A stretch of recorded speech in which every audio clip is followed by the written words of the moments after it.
Boa noite a todos.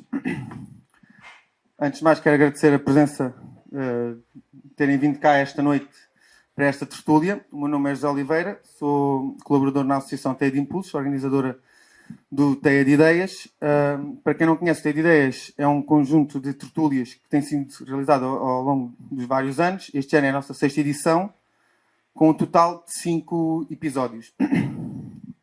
Para quem conhece o Teia de Ideias, as principais diferenças deste ano são duas. Um é a descentralização, ou seja, nestes 5 episódios vamos fazê-lo pelos 4 concelhos da Bacia do Arade.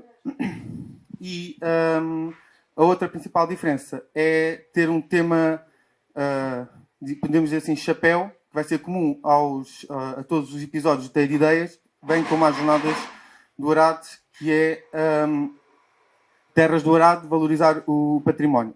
Para este primeiro episódio, temos aqui um subtema, que é a valorização do património natural das terras do Arade, desafios à sustentabilidade. Para falar sobre esse tema, temos aqui 3 preletores. Aqui o Dr. Pedro Valadas Monteiro, Diretor Regional de Agriculturas e Pescas do Algarve. O Dr. Paulo Martins, responsável pelo Algarve Selvagem. E Marcial Felgueiras, Diretor Executivo da Rocha. Para moderar, convidámos aqui a nossa querida amiga Elizabeth Rodrigues, Diretora e Jornalista do Sul Informação, que vai agora, a quem vou passar a palavra e que vai encaminhar aqui o debate. Obrigado. Bom, obrigada. Eu começo por, para já, agradecer o convite para moderar. Pelos vistos, parece que não será a única vez que vão ter que maturar nessas moderações, não é? Mas eu faço com todo o gosto. Esta questão do património natural é uma questão que tem muito que se lhe diga. E estamos no sítio ideal para discutir, porque estamos na Ria de Alvor. Muitos de vocês saberão que a Ria de Alvor é uma importante zona úmida, é, aliás, a mais importante zona úmida do Barlavento Algarvio, mas, curiosamente, além de ser Reserva Ecológica Nacional, não tem nenhum estatuto de proteção. E isso não é por falta de atenção, nomeadamente de várias entidades, de organizações não governamentais de ambiente, que desde os anos 80 têm lutado pela defesa e preservação da Ria de Alvor. Mas há uma longa luta que nunca resultou, ou não resultou até agora, pode ser que algum dia resulte, num estatuto que realmente possa proteger a Ria de Alvor. Já houve aqui N projetos que, se tivessem ido avante, a Ria de Alvor não teria a importância que ainda continua a ter, nomeadamente como maternidade de peixes e como um imenso viveiro que é de outras espécies, nomeadamente de bivalves. Eu vou recordar só 2 situações, uma delas ainda nos anos 80, que foi um projeto da Junta Autónoma de Portos do Barlavento Algarvio, como se chamava nessa altura, para fazer dragagens que tinham a sua importância, nomeadamente para garantir as condições de segurança dos pescadores, na Barra, nomeadamente, mas, sobretudo, aquelas dragagens, não pensem que estes molhos que aqui estão hoje construídos foram para defender os pescadores de Alvor. Estes molhos foram construídos porque havia um projeto de fazer uma grande marina aqui dentro da Ria de Alvor. E foi graças à luta de algumas entidades, como a Liga para a Proteção da Natureza, como a Rocha, que na altura ainda penso que não estava constituída como associação, mas já estavam as pessoas a trabalhar na Cruzinha há vários anos, mas outras entidades, até fora de Portugal, que impediram que esse projeto avançasse, porque se avançasse esse projeto, poderíamos ter aqui uma bela marina, mas não teríamos de certeza a riqueza que esta costa tem em peixe, nomeadamente. O caso mais recente foi aqui no coração da Ria de Alvor, a Quinta da Rocha, que é sempre um um sítio problemático, que teve um grande projeto para lá previsto, por o que era na altura, começou por ser da família Bivar durante muitos anos, depois do famoso João Berardo, depois do famoso também, quase pelas mesmas razões, Aprígio Santos, que tinham um projeto que incluía fazer campos de golfe sobre os Sapais, etc. E como não teve autorização para isso, começou a fazer as obras mesmo sem autorização. Só que realmente a Ria de Alvor tem muita gente que a defende, nomeadamente pessoas que são daqui, que aqui residem, que viram o que é que estava a acontecer. Essas obras foram paradas, isso esteve em tribunal, foi até um processo exemplar depois em termos de decisão judicial na defesa do ambiente. Enfim, isso não chegou a avançar, agora finalmente parece que vai avançar algo mais pequeno na Quinta da Rocha, que enfim, supostamente só aproveitamento das construções que lá existem, que não só das casas, porque até as pocilgas e as vacarias vão dar lugar a casas de luxo, mas pronto, enfim, comparado com aquilo que estava previsto era muito menos. E, portanto, isto tudo para dizer esta longuíssima introdução, que eu peço que me desculpem, para dizer que nós aqui estamos, de facto, no coração de uma zona que tem tudo a ver com o património natural, com a necessidade de o preservar, uma zona que é riquíssima em termos de produtividade, e temos aqui o diretor regional de Agricultura e Pescas, que conhece certamente o que é que aqui se faz, e eu iria lançar a palavra aí para esse lado, e começava precisamente com o Marcial. E é assim, Marcial, não só centrando na Ria de Alvor, mas, enfim, sobretudo nestes 4 concelhos que constituem a Bacia do Arade, e até no Algarve em geral, que ponto da situação tu podes fazer em relação ao património natural?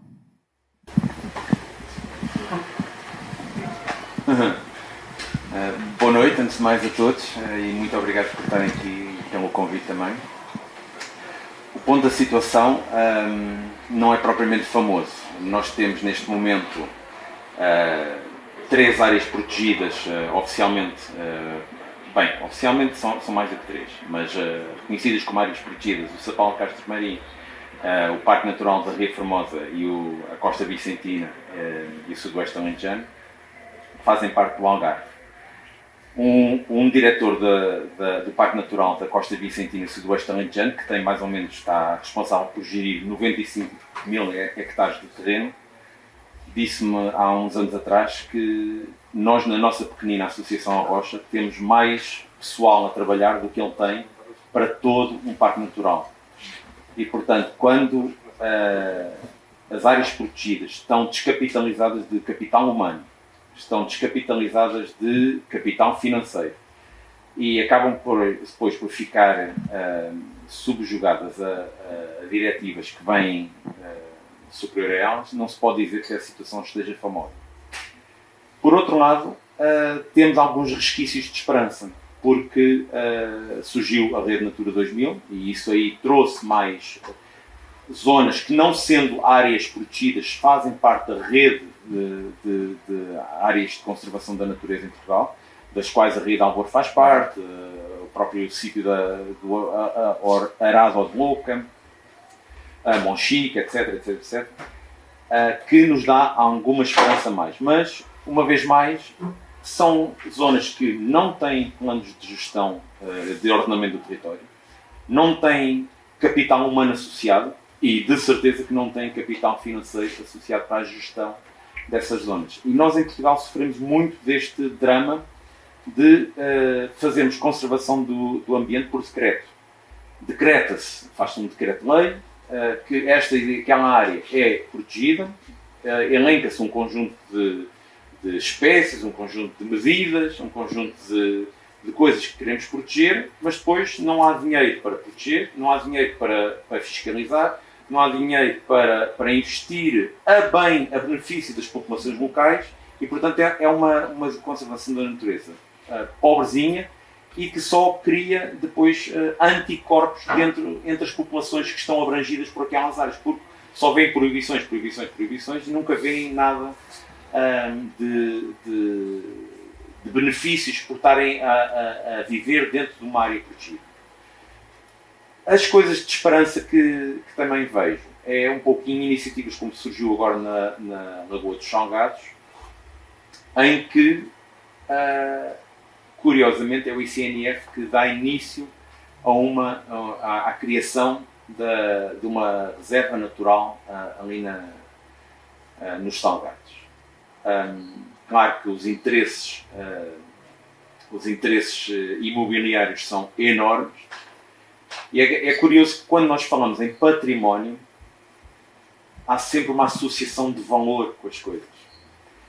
E temos sempre a questão depois, qual é o valor, quem é que define o valor, quais são os parâmetros, e ficamos sempre depois aqui nesta dúvida, e geralmente o valor económico acaba sempre por falar mais alto.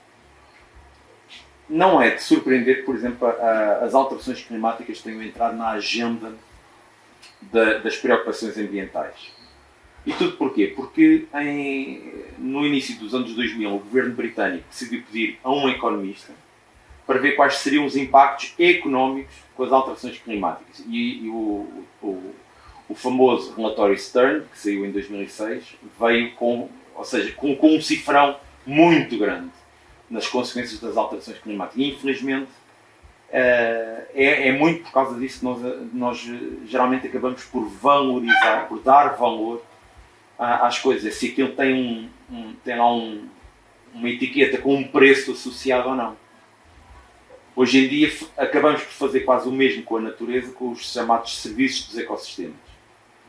E se alguma coisa traz benefício para nós, então nós até somos capazes de equacionar a proteção.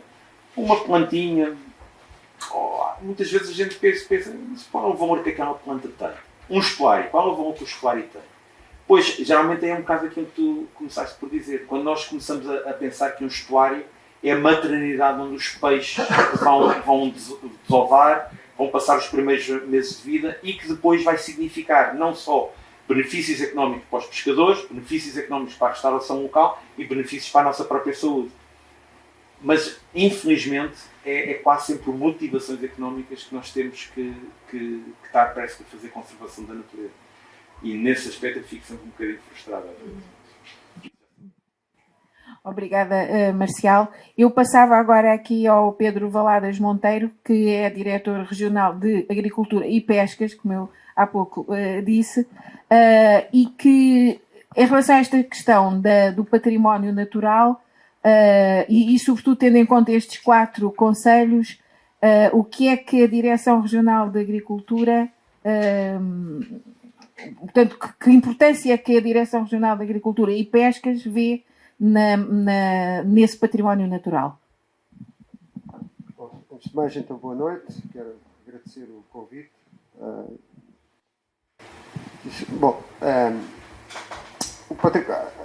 Vou pegar um pouco nas palavras aqui do dirigente aqui da Rocha. Património natural, ambiente, ecologia. Há sempre um valor que nós temos que pensar que é, por exemplo, numa área protegida como esta, estamos a falar também de algo que gera um recurso que depois vai ser aproveitado economicamente. Não é? Quando nós falamos, por exemplo, aqui na Ria do Alvor, quando nós falamos na Ria Formosa, quando nós falamos também na área marinha protegida que existe aqui no Parque, também na Costa Ocidental, no Parque Natural do Sudoeste Alentejano e Costa Vicentina, estamos sempre a falar de áreas que na prática são importantes para a reprodução, para a renovação dos estoques e o qual, por sua vez, é essencial para a vida dos pescadores, por exemplo, dos mariscadores, etc. Portanto, aqui nesta zona, na Ria do Alvor, nós sabemos a importância que tem, já foi há bocadinho falado. Portanto, é um viveiro que existe aqui, não só para espécies de peixe, mas também para bivalvos. Não é também de estranhar que desde sempre se tenham aqui instalado explorações, nomeadamente dedicadas à prática da aquicultura. Haja uma comunidade pescatória também relevante, não é? Portanto, isso tem a ver também com o valor ecológico que permite ter uma determinada riqueza em termos de recurso.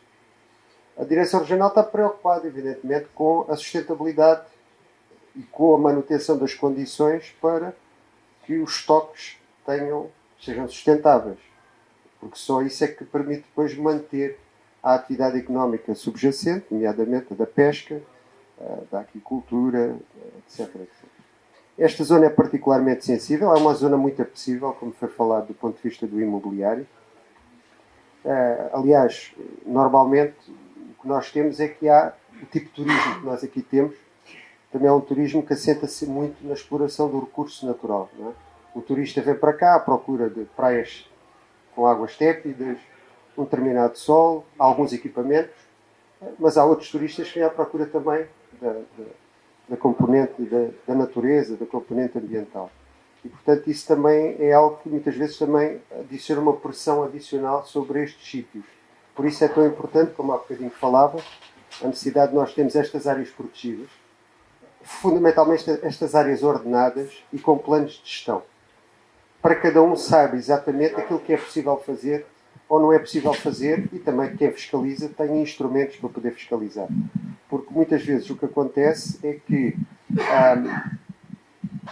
e eu percebo porque é que também há sempre este mal-estar do proprietário que tem um determinado terreno numa determinada zona, olha para o lado e se calhar pelo facto de estar ligeiramente ao lado o seu vizinho pode dar uma determinada ocupação ao seu terreno e ele não o pode fazer. E, portanto, isso às vezes também levanta algum mal-estar da parte das pessoas que se sentem na prática desapossados de um direito que é o direito da propriedade, que até está consagrado na Constituição. E por isso é importante esta questão do ordenamento. É importante também nós tentarmos fazer aqui algum mecanismo de FEFização, ou seja, que nunca se fez em Portugal. Ou seja, tentar aqui criar uma espécie de um condomínio e fazer uma gestão da receita distribuindo-a por todos, porque se alguns não podem fazer nada, mas há outros que podem fazer, e se todos eles beneficiam do rendimento gerado por esse algo, então também têm que compartilhar os custos, compartilhar também as receitas. E é isso que eu penso também é o desafio que nós temos na gestão destas áreas protegidas, ou seja, de que maneira é que nós conseguimos, e penso que assim também cativamos toda a gente para este modelo, mas de maneira é que nós conseguimos que esta gestão seja partilhada e integrada e, portanto, os benefícios e os custos distribuídos por todos. Penso que é um passo que nós temos que dar também. Não nos podemos esquecer que mesmo aqui ao lado, há bocadinho falavam na Ria do Alvor, que não tem esse estatuto, falou também há bocadinho aqui na Lagoa dos Salgados, que eu acho que é um episódio, é um caso feliz. Não é? Ainda não, mas pronto. É um caso feliz no sentido de efetivamente estar a trabalhar para e pela primeira vez se ter dado aquele sinal de que é importante preservar e vamos agarrar, vamos estudar e vamos fazer. Mas aqui ao lado também, muito perto, temos a área marinha protegida, que também está a ser estudada e que foi entregue até o primeiro estudo ao Ministério do Ambiente e à respectiva tutela, que é a Pedra do Valado. A Pedra do Valado também é uma área, é muito parecida aqui à Ria do Alvor, não é uma zona úmida, é uma zona já, uma área marinha, que também é fundamental do ponto de vista, cá está, pela riqueza haliótica que ali está, que ali temos, porque é também um viveiro e é um local de reprodução de muitas espécies importantes nomeadamente para a nossa frota, a pequena frota artesanal. É uma zona importante também para a náutica de recreio, nomeadamente para quem faz mergulho, etc, etc. Agora, efetivamente, só podemos garantir que aquele recurso continua a poder ser explorado se o fizermos de uma forma sustentável. E para isso temos que ter uma área ordenada, com um plano de gestão. Cá está, lá dentro vão haver zonas onde efetivamente praticamente não se pode fazer nada, porque são zonas de proteção total, praticamente. E acima de tudo é importante também uma outra, que aí também, nesse caso, eu considero que é um episódio feliz, que é um daqueles modelos de implementação que é bottom-up. Ou seja, em vez de ser imposto, porque o imposto normalmente tem sempre alguma coisa, causa sempre alguma resistência da parte de quem vai sofrer as consequências dessa imposição. Ali não, ali tentou-se fazer um processo reunindo os pescadores, reunindo as empresas da náutica, do recreio, etc, etc, tentar criar um modelo de gestão para aquela área, não é? Que seja mais ou menos aceito por todos. Evidentemente há sempre alguém que não vai gostar. Mas, portanto, aqui, como é tudo na vida, pois a maioria que terá que se impor e penso que aí também poderemos ter um exemplo feliz aqui no Algarve, de algo que também está no início, numa fase muito embrionária, mas que poderá ser também algo importante. Não é? Eu lembro que nós no Algarve só temos marinhas protegidas, é precisamente ali na zona do Parque Natural do Sudoeste Alentejano e Costa Vicentina, e depois temos um outro processo também que eu considero feliz, foi quase um processo inédito, da forma como foi conduzido, foi quase pioneiro também a nível europeu, que é o Parque Lixo Aldenha na Arrábida, não é? Também é algo que foi bem feito. E cá está, numa zona turística como o Algarve, com o tipo de turismo, principalmente, que nós devemos fomentar, é um turismo de mais valor acrescentado, de menor pressão, de menor densidade, é fundamental nós podermos julgar mão da componente ambiental, mas para ela ser um ativo para esse turismo, tem que estar preservada. Tem que ser gerida para garantirmos que ela se perpetue o máximo no tempo. Falou da questão dos... não pôs ainda, que ainda não vou largar já. Falou da questão dos planos de gestão e, de facto, aliás, o Marcial também já tinha falado do mesmo, e é de facto uma questão importantíssima.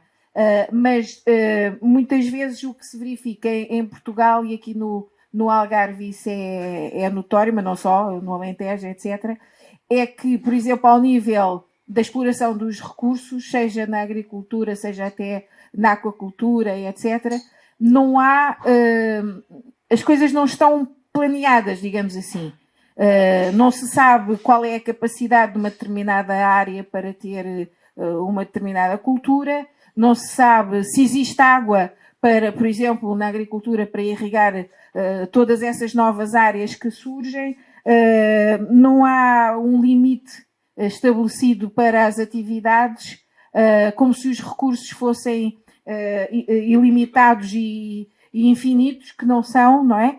E depois o que acontece é que eu recordo, por exemplo, ainda há pouco estava a falar nisso com o Marcial, aqui há uns 20 e tal anos, já nem sei quantos anos tem, a barragem de Otloca foi apresentada como a solução para os problemas da água no Algarve, e agora nós sabemos que não foi, e já se está a falar em novas barragens, em captações no Rio Guadiana e na dessalinização. Portanto, o que é que falta, por exemplo, ao nível da agricultura, e que temos também houve algumas questões com a aquacultura, nomeadamente offshore, não é? O que é que está a falhar nessa questão? E nem lhe vou falar da questão dos abacates, não é? Porque aí, aliás, tento falar, exato. Por isso é que eu não vou falar. Mas nós temos outras questões no Algarve. Antes dos abacates já havia, por exemplo, os citrinos, não é? Que também vão aparecendo e consomem tanta água, provavelmente, como os abacates. A questão, e consomem também muitas vezes água dos aquíferos, não é? Porque enquanto as barragens, enfim, não chove, não há água, mas quando chover lá têm água, os aquíferos, para serem repostos, levam muito mais tempo, se é que alguma vez muitos deles depois poderão não recuperar. Mas, portanto, como é que se pode gerir isso e que papel é que a Direção Regional de Agricultura e Pescas pode ter nessa questão? Bom, a pergunta é quase a quadratura do círculo. Não é? Vamos lá ver. Nós aqui temos que pensar no seguinte. O Algarve é uma região que tem um problema severo do ponto de vista do seu modelo de desenvolvimento. Eu relembro que não é saudável uma região ter uma atividade económica com um peso tão hegemónico como o Algarve tem. Esta pandemia vem mostrar que isto de pôr os ovos todos no mesmo cesto dá mau resultado. Não é? Nós não podemos ter uma economia que pura e simplesmente para por completo. E eu pergunto, se não tivéssemos tido, por exemplo, os mecanismos de layoff, a quantidade de empresas no Algarve tinham falido. Nesta altura nós tínhamos aqui uma multidão enormíssima de desempregados. Portanto, não é sustentável. Nós temos que, impreterivelmente, diversificar a nossa base económica. E quando olhamos para as possibilidades para diversificar essa base económica, eu pergunto, bom, a indústria vem para cá. A indústria pesada, será que faz sentido cá está numa região que tem que ter, que vive muito da exploração do recurso natural, do ambiente, etc. Se calhar não. Pronto. Indústrias criativas, indústrias tecnológicas, muito bem. Mas isso leva o seu tempo. É necessário criar aqui também pessoal qualificado. E por outro lado também sabemos que, se calhar, as infraestruturas que dispomos atualmente, nomeadamente em termos de banda larga, acesso às zonas do interior, etc., não são as melhores. Portanto, essa questão de cativarmos para aqui os nómadas digitais e fazermos em crença, ou em salir, uma nova Silicon Valley, desculpem lá, é o que é. Portanto, se olharmos, se olharmos então para as possibilidades que nós temos, naturalmente surge a agricultura, surge o agroalimentar, também associado à transformação, surge a pesca, surge a aquicultura. Para evidentemente que o grande desafio que nós temos é, bom, e será que o território comporta um crescimento desmesurado de qualquer uma dessas atividades? Pois não comporta, evidentemente. Agora também temos que pensar noutra coisa. E há bocadinho falava na questão da fiscalização, não é? Não há meios para fiscalizar. Pronto. Mas o não ter meios para fiscalizar não pode significar, bom, como eu não consigo fiscalizar, então eu dou-te uma medida cautelar. Proíbo, pura e simplesmente tudo. Isso é o pior que pode haver. Porque quando não há alternativas, o que é que nós estamos a fomentar? Os usos indevidos, os usos ilegais. E também não é isso que nós queremos. Por exemplo, se nós olharmos para uma área protegida destas, pergunta assim, bom, nós percorremos muitas vezes estas áreas e o que vemos é, são áreas, esta aqui do Alvor nem tanto, mas por exemplo na Ria Formosa nós temos alguns desses casos, vemos uma série de antigos teios, de salinas, estão abandonadas. O que é que aquilo tem lá? Lixo, muitas vezes, nem se consegue lá transitar, não tem aproveitamento pelo turismo, não tem aproveitamento para a aquicultura, não tem aproveitamento por nada. Penso que isso também não é o caminho. O caminho deve ser feito como? Deve ser dizendo claramente aos promotores do investimento, olha, esta zona tem esta especificidade, tem estes condicionalismos. Você, se quiser aqui investir, pode fazê-lo nestas condições. Inclusivamente, você faz um investimento produtivo, mas depois é obrigado a ter medidas compensatórias do ponto de vista da recuperação dos ecossistemas. Quer instalar uma aquicultura? Muito bem. Só pode fazê-lo nestas condições, com este tipo de regime biológico, seja lá o que for, não é? Com estas densidades, tem que dar este tratamento aos efluentes e, por outro lado, tem que fazer alguma requalificação ambiental. Mas essas regras não existem. Mas é isso que nós defendemos. É isso que é mais importante, haver regras e permitir que haja algum aproveitamento do que pura e simplesmente estar a proibir. E depois, como não há condições para fiscalizar, o que estamos é a fomentar os usos ilegais e indevidos que são feitos à socapa durante a noite, quando ninguém vê. Pronto. Relativamente à questão da agricultura, e aí também chama a atenção para o seguinte. Há bocadinho também falou nos pagamentos ecossistémicos. Eu sou um grande defensor dos pagamentos ecossistémicos. Porque, vamos lá ver, eu não acho justo que eu, sendo um proprietário de algum terreno, porque aquele terreno tem uma determinada especificidade, porque excede um determinado instrumento de gestão territorial, portanto, está-lhe vedado ou está-lhe condicionado um aproveitamento rentável, porque é isso o termo. As pessoas só investem se tiverem alguma rentabilidade. Nem todos somos Bill Gates, podemos criar fundações e dedicar-nos aqui a causas que lá tem rendimento de outras atividades, como é evidente. Não é? Mas, portanto, o proprietário normal, ele tem o seu terreno, ele tem uma expectativa legítima de ter uma receita. E que os custos que tem sejam inferiores à receita, de maneira a ter algum lucro. Pronto. O que é que acontece? Se eu estou numa zona em que essa situação me é correctada, então tem que haver, da parte da política pública, não é um apoio à perda de rendimento. Não é um pagamento. por existir aquele condicionalismo. É um pagamento pela prestação do serviço público que aquele indivíduo está a fazer.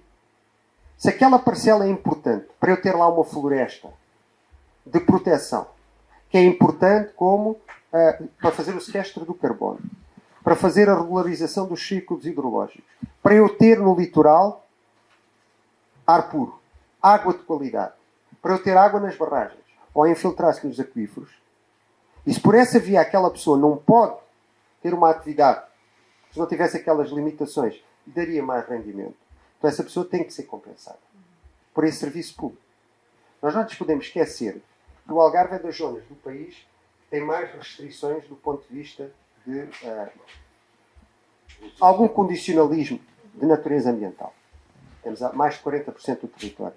Entre terrenos, rede Natura, zonas de proteção especial, áreas protegidas, etc, etc. Depois também temos que lhe juntar a RAN, a Reserva Agrícola Nacional também. Pronto. Portanto, o que é que temos que criar? Temos que criar aqui instrumentos, cá está, para permitir que essas pessoas, efetivamente, possam ter alguma rentabilidade para poderem fazer os investimentos. Porque eu não posso pedir a alguém, olha, você deixa de fazer, por exemplo, laranjas, ou deixa de plantar eucaliptos, passa a plantar carvalhos, que têm um período de retorno muito mais elevado. Não é? Portanto, ele faz um investimento. Se ele o fizer agora, não é para ele nem para os filhos, vai ser para os netos. Opa, mas pronto. Ele está a prestar um serviço público, para ter uma floresta mais resiliente, cá está para ter a tal, todos esses serviços públicos que são prestados. Então, nesse caso, tem que haver aqui um mecanismo de compensação. Pronto. Por outro lado, no aquilo que existe atualmente, a questão dos abacates, das laranjeiras, seja o que for, da agricultura de regadio. Eu não gosto do termo de agricultura intensiva. Acho que isso criou-se aí também um anátema sobre a agricultura. Não nos podemos esquecer que a agricultura no Algarve, em regiões como o Algarve, cada vez será sempre toda de regadio. Eu relembro, por exemplo, nós hoje em dia no Algarve temos zonas que têm teores de umidade no solo inferiores a 10%. O 10% é a marca, é um coeficiente que os agrónomos usam. Significa que abaixo daquele valor, as raízes das plantas deixam de ter capacidade para captar a água que está no solo. Portanto, nem as árvores do sequeiro conseguem sobreviver, nem os matos, nem a coisa mais rústica que existe, consegue sobreviver.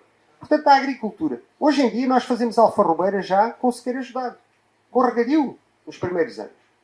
E mais rústico que há para suportar stress hídrico que a alfarrobeira não existe. Portanto, isto é o paradigma que nós vamos ter daqui para a frente na agricultura. Agricultura de regadio. Agora, evidentemente, que há espécies mais consumidoras de água, espécies menos consumidoras de água.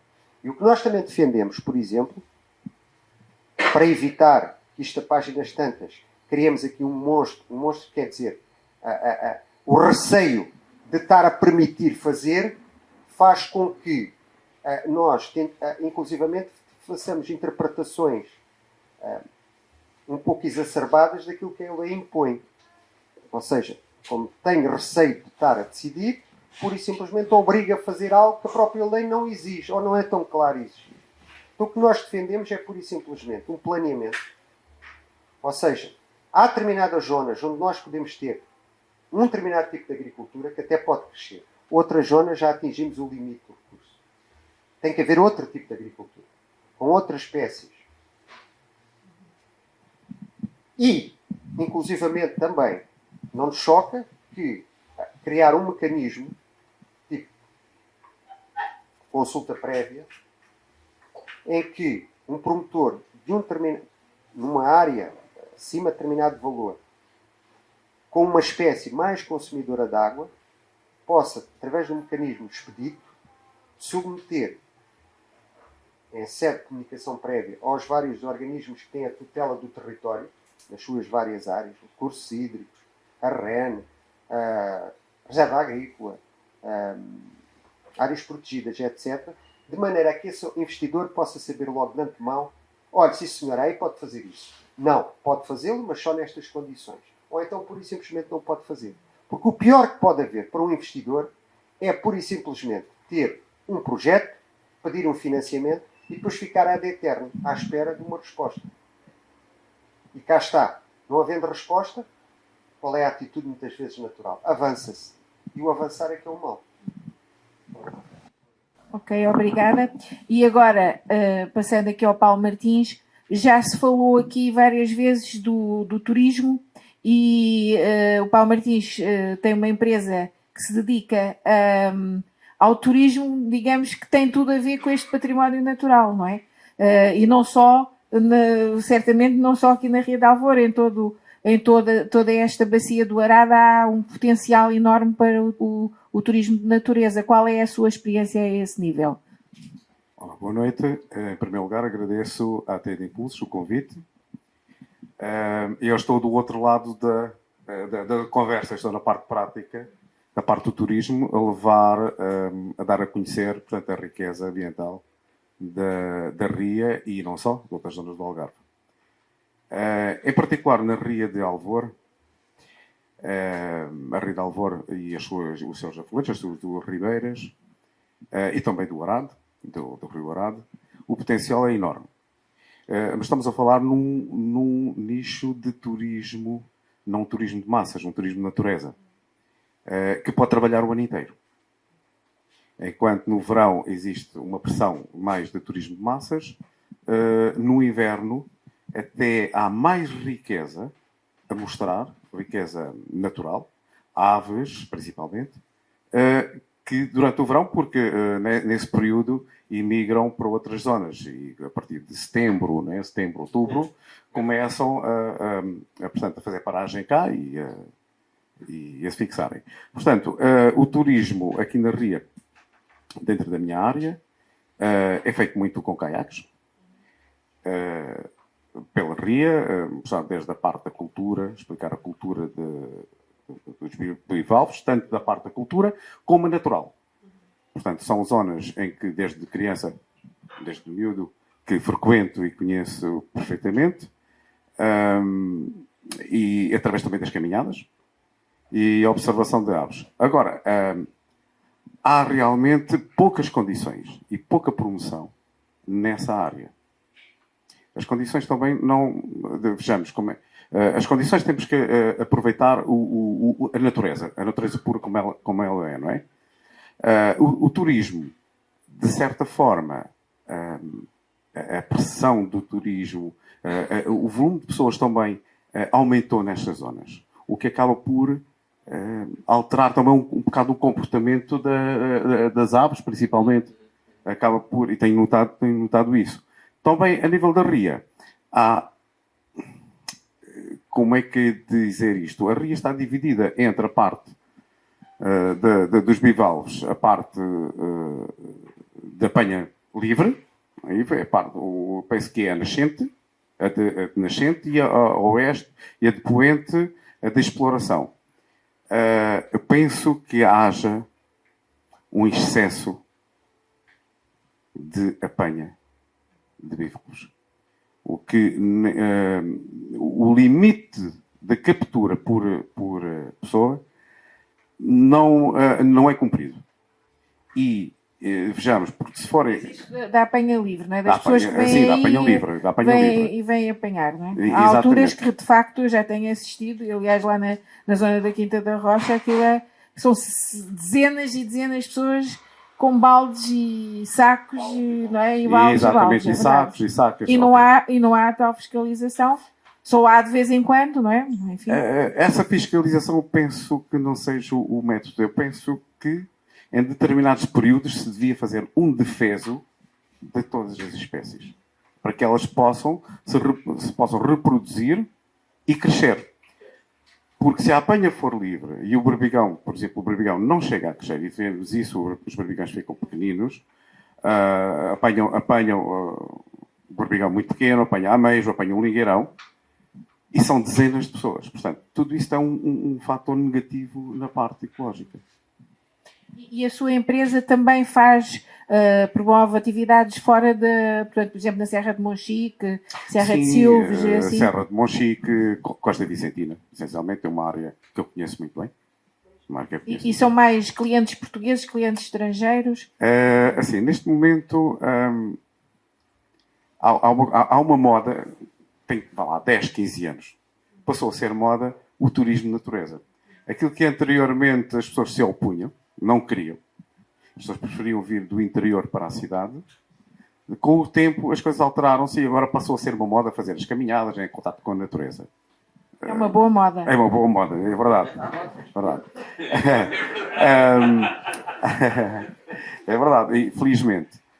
O que acontece é que, em termos do turismo, desse tipo de turismo, temos o nacional e temos o estrangeiro. Existem muitas empresas a trabalhar nesse sentido. E podem não se aperceber, mas talvez a maioria das empresas que vêm cá com os grupos são estrangeiras. Não são nacionais. São estrangeiros. Eles vêm da Holanda, vêm da Dinamarca, vêm da Alemanha, vêm da França, Espanha, mas com as empresas lá. Inglaterra, mas com as empresas lá, não as daqui. Portanto, isto é feito tudo através da internet e vêm os grupos cá. Nós isso passamos um bocado ao lado. E sem pedir autorizações nenhumas, sem cumprirem nada. Isso é um facto. Mas isso a culpa é nossa, não é? De Portugal, não é? Que não se organiza, porque provavelmente se uma empresa portuguesa quiser fazer isso, nem que seja ali na vizinha Espanha, pelo menos nas áreas protegidas, de certeza que não faz, não é? De facto, uma vez mais, é a falta de fiscalização. Porque uma empresa portuguesa que queira ir fazer isso tem que pedir autorização. Porque se é apanhada, só que depois não há fiscalização, não é apanhada. Pois, eu posso-vos dar um exemplo. Há 2 anos, penso que foi há 2 anos, aqui na Ria, tive uma intervenção da ASAI. Uau! Eles vieram fiscalizar. Eles tinham tido uma reunião comigo 2 dias antes. Isto porque eu fiz um evento de caiaques, portanto, a parte da cultura dos bivalves, como se fazia, como é que eles querem, como se faz a apanha natural, portanto, do lingueirão, com o sal, com tudo isso. E nos viveiros das ostras. E o que lhes chamou a atenção, foi uma coisa assim um bocado, não sei, que eu coloquei no evento que ia-se fazer uma degustação. Ora, como empresa de atividades de animação turística, não tenho alvará para alimentos. O que é que eu fazia? Era, portanto, dar a provar as ostras.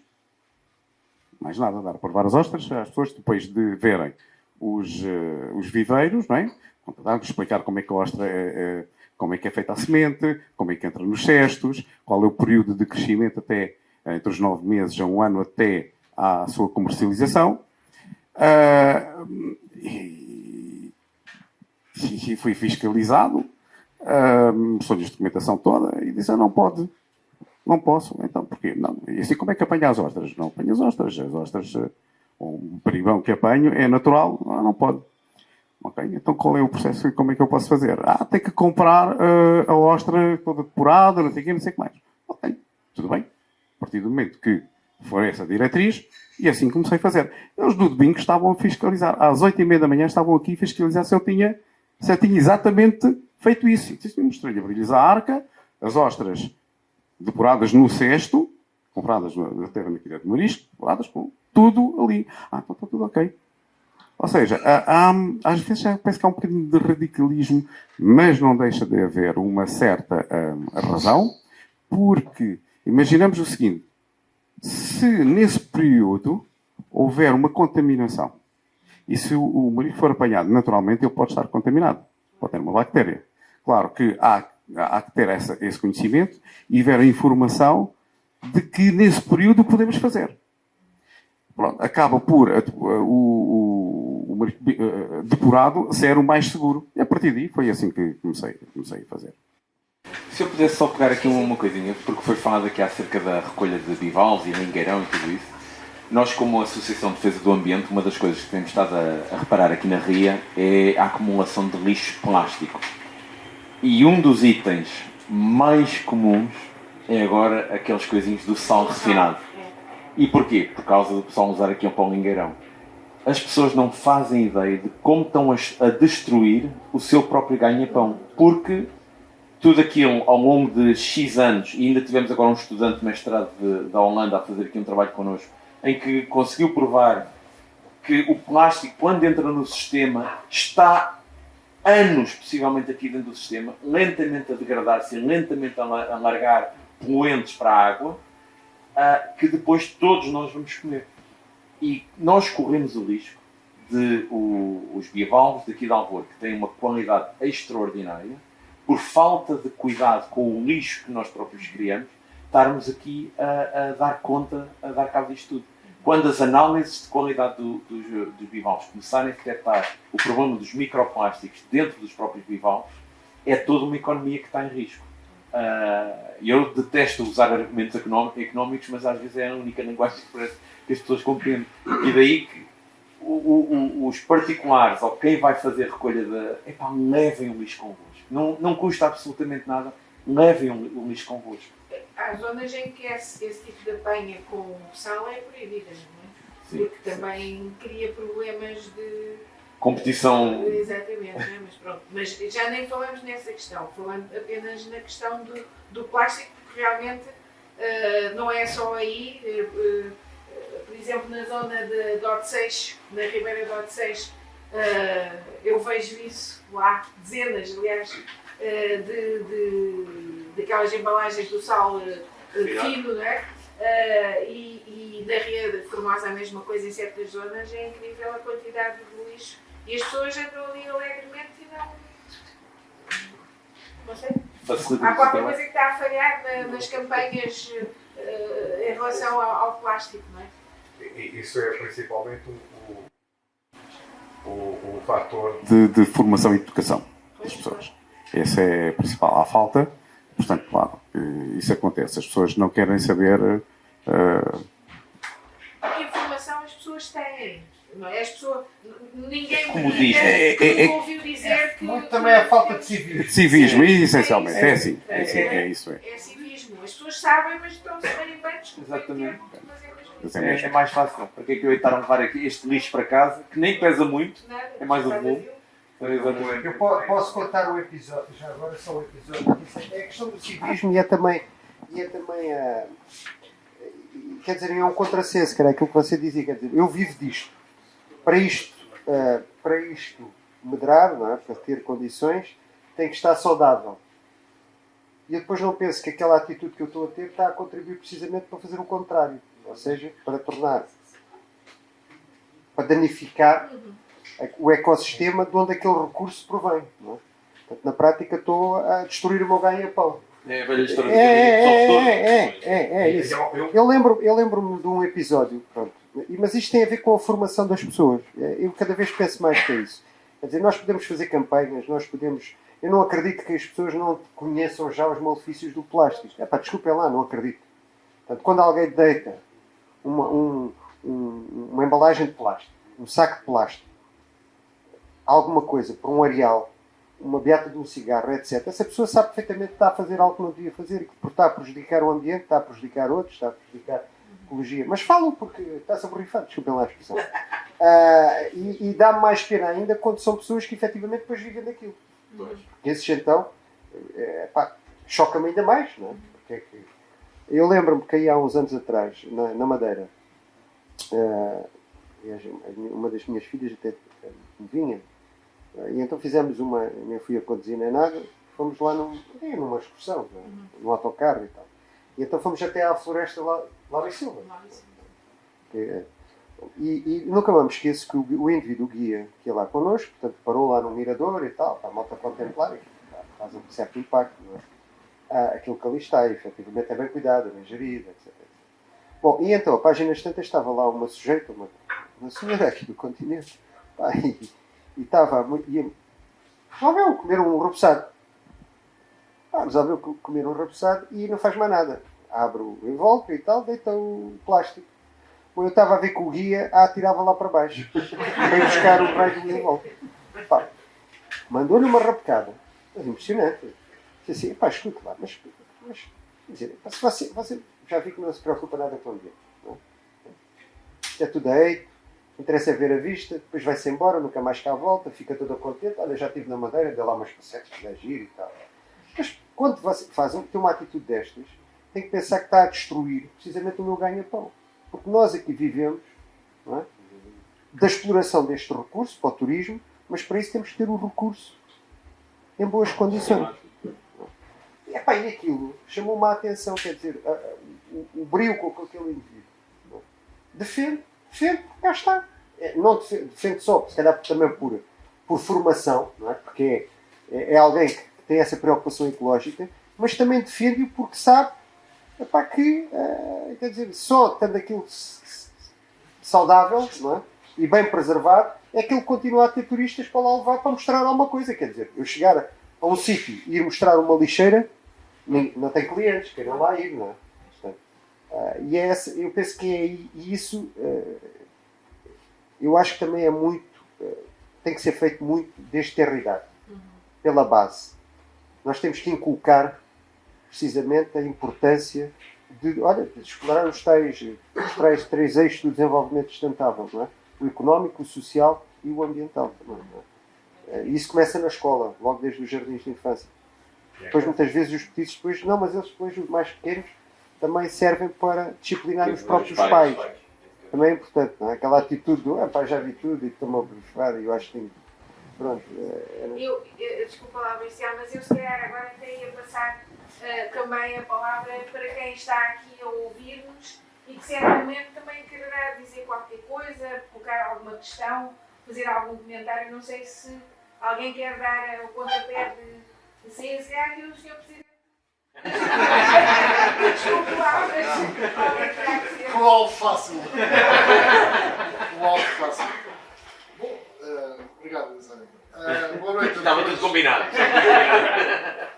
Boa noite a todos. Nós hoje até temos 2 presidentes da junta. Um deles está um bocadinho fora da jurisdição. Já falamos de vocês. Bom, então agradecer em primeiro lugar à TED Impulsos pela iniciativa de trazer esta temática à Ababuja, que é a mesma à nossa ria, e obviamente ao painel e a Elizabeth e os presentes. Bom, eu ouvi com muita atenção e realmente tocaram-se em pontos fulcrais daquilo que nos deve preocupar, mais que não seja enquanto cidadãos. Mas eu gostava ainda de voltar aqui um pouco atrás no que foi dito, nomeadamente aquilo que se falou, 2 ou 3 questões, tem a ver com o planeamento. Eu penso que essa é uma das questões fulcrais relativamente àquilo que se vivencia hoje na nossa região. Porque o planeamento parece algo reduzido a uma palavra, mas o planeamento é um conjunto de questões a serem trabalhadas que nem sempre determinadas entidades estão preparadas para tal, daquilo que é a sua estrutura. Porque implica ir ao terreno, implica falar com as pessoas, implica perceber o que é que se passa realmente na envolvente. Não chega a legislar, muitas das vezes a 300 ou 296 km de distância. Portanto, é importante conhecer um pouco mais da realidade, e utilizando aqui uma expressão familiar à mesa, do ecossistema. E quando falo do ecossistema, o de lá e o de cá. Porque é importante priorizar. Portanto, aquilo que será o planeamento, é importante nós percebermos o que é que nós queremos para a Ria de Alvor. Mas aquilo que nós queremos para a Ria de Alvor, não pode, e permitam-me que concentre aqui um bocadinho na questão da Ria de Alvor, obviamente, não pode ser descurado daquilo que foi a Ria de Alvor. A Ria de Alvor realmente tem um conjunto de instrumentos que lhe protegem, não tanto enquanto Presidente de Junta como gostaria, e a declaração de interesses. O meu programa tem lá previsto para este mandato uma luta, o qual o Filipe Vale, que está ali do outro lado, conhece bem, que estamos vindo a falar, que será um enorme desafio, vem de 80 e poucos, será um enorme desafio para a nossa ria, mas é importante, lá está, priorizar. Mas também é importante perceber que aquela ria que é hoje património natural e que é o ex-libris da Vila de Alvor, em tempos também foi, permitam uma expressão, matou a fome a dezenas e centenas de pessoas nesta ria. Eu particularmente, porque é isso que também devemos perceber, já fui nascer a Portimão, mas fui criado aqui a cerca de 300 metros na subida. A minha família não é particularmente da vivência marítima, pelo menos o meu avô materno do mar, mas dos arrastos e da pesca do bacalhau lá fora, só fez aqui uns anos nesta atividade, mas eu, pela proximidade e porque tinha na altura um dos primeiros restaurantes em Alvor, eu vinha brincar aqui para a ria, mais ou menos aqui onde é que estamos, apanhava muitas bocas, para quem não sabe, dos caranguejos, e muitas das brincadeiras eram passadas aqui. Mas tinha um restaurante e tínhamos pessoas que faziam 300 km para vir comer as ameijas de Alvor. As ameijas de Alvor. E para vir provar aquilo que era o marisco de Alvor e o peixe fresco que tínhamos, que faziam poucos metros e estava a nossa mesa. Portanto, isto são questões muito importantes. Perceber toda esta dinâmica e toda esta envolvência entre aquilo que é realmente, ou aquilo que não foi o planeamento e perceber realmente o que é que queríamos da Ria de Alvor. Porque todos nós sabemos que Alvor cresceu bastante. Não é? Aquilo que era uma pequena vila pescatória, obviamente concentrou, tal como aconteceu todo o seu Algarve, na atividade do turismo. Verdade seja dita. Mas isto para dizer também o quê nesta questão? Eu só comecei a perceber realmente o que era a importância da Ria de Alvor há cerca de 20 anos atrás. Quando me interessei por outras temáticas, nomeadamente ingressei, ou neste caso fui convidado para a junta de freguesia. Porque até lá nunca ninguém me falou o que era a Ria de Alvor. Por essa razão mesmo, é que nós no dia 25 de março, aqui um pouco mais atrás, vamos ter cerca de 500 crianças. Quer nascer em 2020, a pandemia não permitiu, vai ser agora uma iniciativa com a APA, com a Agência Portuguesa do Ambiente e com várias outras entidades. São cerca de 15 entidades ao todo que vão estar aqui a perceber um pouco da dinâmica e da importância não só da Ria de Alvor, mas, como também já foi aqui falado, a questão dos 17 ODS que vão ser aqui falados e da sua importância, desde a questão dos plásticos, dos microplásticos, portanto, a questão da sustentabilidade. Há aqui um conjunto de questões que nos devem preocupar. Mas, agarrando aqui a questão do fio condutor e também daquilo que o Paulo Martins faz, é muito importante perceber a questão económica que existe à volta da nossa ria. Mas também é importante perceber por que razão é que ao longo de todos estes anos, num espaço tão importante, porque se, e permitam-me que diga isto com toda a franqueza, se formos avaliar esta questão, a entidade que tem menos capacidade de intervenção na Ria de Alvor é a Junta de Freguesia. Nós neste momento estamos em jurisdição da DOCA Pesca. Ali mais ao lado é a APA, a ICNF, ou seja, são tudo entidades que acabam por ter um peso da dinâmica da Ria de Alvor muito superior àquilo que é o interesse, eventualmente, de uma junta de freguesia, ou da intenção e do desejo de uma junta de freguesia. Nós o que fazemos muitas das vezes é juntarmos às entidades e fazermos força para ajudar na defesa e no fazer acontecer. Mas isto para dizer o quê? Para mim, a Ria de Alvor é património, ponto final. Tem que ser percebido e tem que ser defendido dessa linha. Porquê? Porque não podemos, ou temos de estar atentos à questão do turismo, que hoje em dia portanto, é uma tendência de 15 anos, há 15 anos para cá, do turismo, de natureza, tudo bem, mas também é importante perceber que a Ria de Alvor é procurada por um dos melhores spots de kitesurf, portanto, pela sua dinâmica de vista de pôr do sol, das marítimo-turísticas, portanto, há todo um conjunto de fatores extremamente importantes. E mais, e é fácil perceber, isto é uma das entradas do nosso concelho. Não é percebido. E neste momento nem sequer é ordenado. Portanto, é uma luta da Junta de Freguesia há 5 anos para cá. Porque nós não temos uma entrada para a nossa vila por mar, devidamente ordenada. Portanto, em que seria uma mais-valia para todos. Dava a possibilidade, com alguma segurança e de forma calculada, as pessoas poderem visitar a nossa freguesia. Portanto, isto é uma questão, a questão da Ria de Alvor tem, portanto, deixa-nos, enquanto riqueza, aquilo que foi o sustento de famílias, enquanto atração turística, e enquanto atividade económica da vila. Mas temos que procurar algo que encontramos, de certa forma, em 2020, que só foi apresentado em 2021, foi quando nós fizemos com, neste caso, o ISMAT, pensamos a imagem daquilo que nós entendemos que é Alvor, e a conclusão que aqueles 20 e tal alunos chegaram é algo muito curioso. Nós temos 3 submarcas, mas a sua marca no todo é Alvor Equilíbrio. Porque encontraram um enorme equilíbrio nas conversas que tiveram com as pessoas, nas várias entrevistas que foram fazendo, as pessoas foram encontrando, foram percebendo, e aquilo que a vila oferece realmente como equilíbrio. Portanto, a Ria tem um espaço muito especial para Alvor, para quem nos visita e para quem estiver ao nosso lado na sua defesa e na sua promoção sustentável.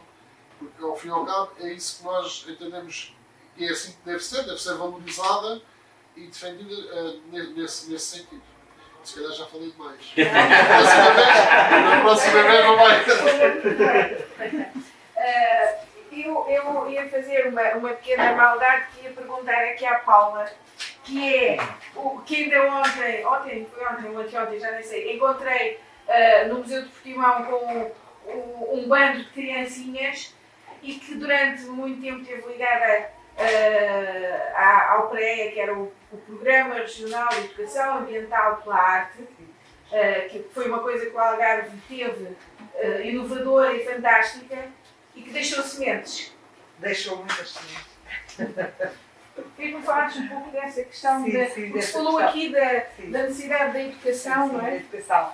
Sim, esse foi um projeto ligado com a Direção Regional do Algarve, que de facto deixou muitas sementes em todas as escolas e que infelizmente terminou por acabou. Mas na verdade não terminou. Na verdade esse projeto não terminou porque as sementes ficaram na escola. Eu própria muitas vezes, ainda hoje estive a contar a lenda da Praia dos Três Irmãos, exatamente na Praia dos Três Irmãos, e muitas vezes conto a história da Sereia Seixa, exatamente para falar do património geológico, não é? E também do património material, que é esta cultura de Alvor, não é? Da lenda da Praia dos Três Irmãos, que fascina, e realmente as crianças ficaram muito entusiasmadas, para além de brincarem, também aprenderam algumas coisas. Portanto, posso dizer que na escola eu conheço bem esta escola aqui de Alvor, Jardim de Infância, e de facto há várias iniciativas nesse sentido. E tenho aqui ao lado alguém do ambiente também, não é? Portanto, da apanha, dos chorões, de sensibilizar para o plástico. E já agora é um bocadinho à margem da educação, mas também é. Queria chamar a atenção para uma questão para além do plástico. As pilhas. As pilhas é gravíssimo. Os pescadores, eu lamento ter que dizer o nome, mas são eles que fazem isso, não é? Que vão pescar à noite. Eu conheço muito bem Alvor, mas conheço muito bem Algesur. E já apanhei muitas dezenas, muitas mesmo, de pilhas naquela falésia, porque os pescadores vão apanhar o seu peixe à noite e deixam as pilhas das lanternas, porque substituem, não é? E as pilhas ficam lá. É lamentável, porque são muitas, é uma grande quantidade de pilhas, e se o plástico é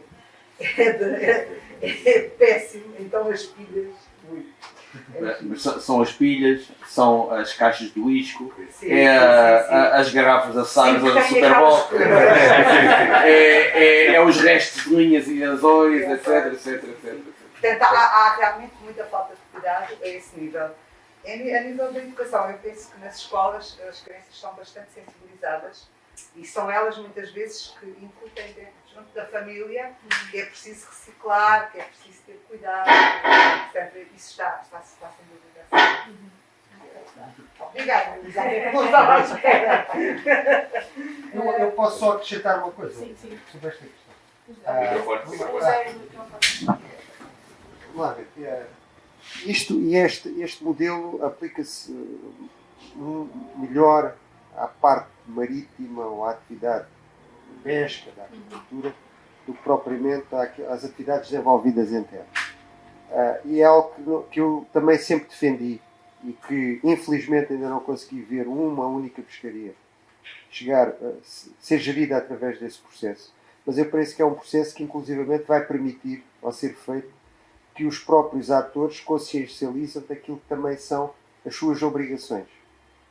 Que é o empoderamento na prática. Ou seja, nós tentámos aqui durante alguns anos, temos tentado, organizar aqui processos de cogestão. Portanto, a cogestão é um processo, na prática é atribuir ao próprio a responsabilidade, no todo ou em parte, de gerir um determinado recurso. Tentámos fazer isso com uma pesca muito importante, uma pescaria muito importante que existe no Algarve, que é do polvo. Portanto, o polvo tem alguns problemas. Portanto, tem um valor económico muito grande. É a principal, do ponto de vista económico, o Algarve vive do polvo e da sardinha, não é? Mas o polvo, em algumas zonas, efetivamente a alma de comunidades que lá existem. Porque está muito ligado também à pequena pesca, à pesca artesanal. Ao passo que a sardinha, estamos a falar às vezes também já de embarcações de maior dimensão, já tem outro tipo de empresa e de arcabouço financeiro por detrás. Mas, portanto, no polvo tem problemas. Os períodos de defesa, não é? Há bocadinho falava, não é? É necessário. Portanto, como é que eu posso garantir que o recurso seja sustentável se eu ando a capturar antes dele atingir a maturidade sexual e antes de poder reproduzir e contribuir para a renovação do estoque? É um contrassenso. No entanto, sabemos que é explorar. Pois, pronto, é o que é. Não é? Pronto. E aí também, outro problema que tem é, por exemplo, os covos plásticos. Não é? Os alcatruzes, portanto, que são espalhados e são deixados. E sabemos também que muitas vezes se colocam muito mais do que aquilo que está autorizado. Pronto, há uma série de problemas, não é, que aí resultam. E, portanto, a ideia aqui era, na prática, serem os próprios, as suas associações, os armadores, etc., a contribuir para a criação de um plano de gestão da pescaria. A fixarem os períodos de defeso, dizerem se deve ser pescado todos os dias, se não deve, se deve, portanto, quando é que se deve descarregar, sair e entrar no porto, também, que é importante, e os tamanhos mínimos de captura, etc, etc. Portanto, isso é um processo que ainda não... Eu tenho a esperança que qualquer dia havemos de conseguir no Algarve criar um modelo de cogestão, por exemplo, a essa pescaria. Mas penso que o caminho passa muito por aí. E isso também, ao ser feito, permite responsabilizar de uma forma quase voluntária, sem ser coerciva, porque o próprio sabe, bom, eu contribuí para a criação deste plano, eu sou responsável pela sua boa execução, portanto tenho que contribuir precisamente para aquelas metas. Portanto, algumas coisas que eu faço são incorretas, vou deixar de as fazer. É completamente diferente disto de ser imposto. Porque a partir do momento em que é imposto, há sempre aquela coisa de eu sou livre e a mim ninguém me impõe nada. Portanto, dizem para eu fazer isto, vou fazer exatamente o contrário. Não é? Se não me engano, é um bocadinho esse o exemplo que está agora ali naquela reserva marinha ali em frente. É precisamente o modelo da cogestão. É o modelo da cogestão que se pretende. Inclusivamente também, porque ali há. Portanto, o espaço marítimo, como sabemos, é uma zona também de conflito. Estamos a falar de áreas exíguas, não é? O mar é muito grande, mas o mar que é explorado para a atividade do homem é muito pequeno, não é? E aqui na nossa costa, que é muito profundante, não é? A plataforma afunda rapidamente. Portanto, o que faz com que a faixa de mar explorado pelas várias atividades seja também muito mais exígua. Está lá a pequena pesca, estão as marítimo-turísticas, etc, etc. Estão os banhistas também, não é? Portanto, está toda a gente também. Portanto, e esta zona é particularmente, tem uma pressão enorme, não é? Esta zona ali da Pedra do Valado. E precisamente ali há sempre também aquele choque entre o indivíduo da marítimo-turística, entre os pescadores, não é? O trânsito, embarcações por todo o lado, na altura do verão a gente por todo o lado. Depois também há as questões, às vezes, dos próprios corredores da agricultura offshore, não é? Que tem lá as suas zonas que são interditas à passagem, obrigam depois os outros a circularem à volta. Isto gera ali um conjunto de conflitos. E ali nessa da Pedra do Valado tenta-se precisamente isso, ou seja, que aquelas zonas de proteção total, de proteção parcial, etc., sejam o resultado de um trabalho do coletivo, assumindo que efetivamente vou perder um pouco, mas isto é em prol de um bem maior e pronto. E pelo menos não calha só aos pescadores, ou não calha só aos indivíduos da Marítima Autoridade. Estão todos a contribuir, não é? Para um bem maior. O espantoso é que acho que foram os próprios pescadores Sim. que quiseram voltar aos alcatruzes de bar e foram eles próprios que quiseram impor a si próprios épocas de defesa, ou seja, porque eles aperceberam, e eu achei isto um exemplo fantástico do que é um trabalho bottom-up, que não quer dizer rabo para cima, mas Exatamente. Nem mais.